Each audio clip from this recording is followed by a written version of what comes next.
हर सुबह धर्मावती देवी अपने घर का आंगन साफ करती थी, तुलसी के पास दिया जलाती और पूरे घर में सुख शांति फैल जाती। वो अपने बेटे को सिखाती, बेटा दिया जलाना सिर्फ रस्म नहीं, ये संस्कार है। पूरा परिवार एक साथ बैठकर खाना खाता। पापा बेटा को बाइक पर स्कूल छोड़ाने जाते और माँ पीछे से मुस्कुराते हुए बाय कहती। रोज पूजा होती, घर शांत रहता।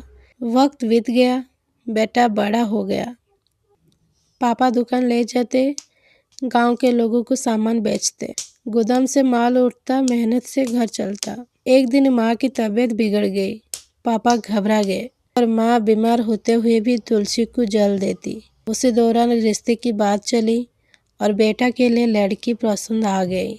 माँ तुलसी के पास रोती हुई प्रार्थना करती, भगवान मेरे बेटे को हमेशा खुश रखना। एंगेजमेंट हुई, शादी हुई, बहू का गृह प्रवेश हुआ। उसने तुलसी के पास पहला दिया जलाया, घर फिर से रोशनी से भर गया। शुरू शुरू में सब कुछ अच्छा था। बहू खाना बनाती, पति मदद करता, सास बहू साथ आंगन साफ करती, बातें करती, हंसती रहती।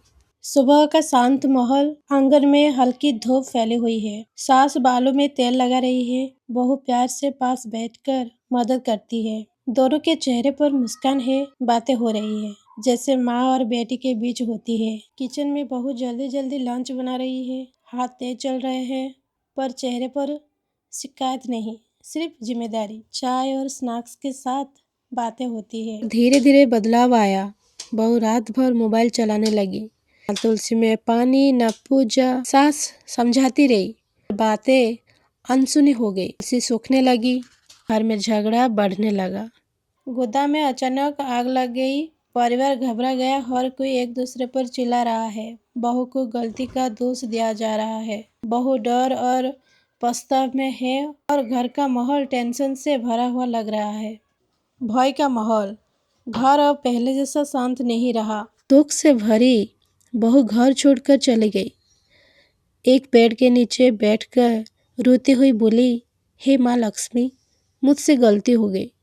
माता लक्ष्मी प्रकट हुई, कहा हर संस्कार से चलता है और तुलसी उस संस्कार की पहचान है।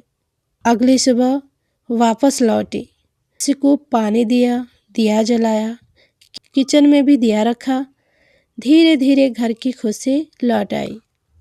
रात को पति ने अपने पति को गले लगा लिया कि तुलसी और दिया सिर्फ रस्म नहीं, घर की लक्ष्मी होती है।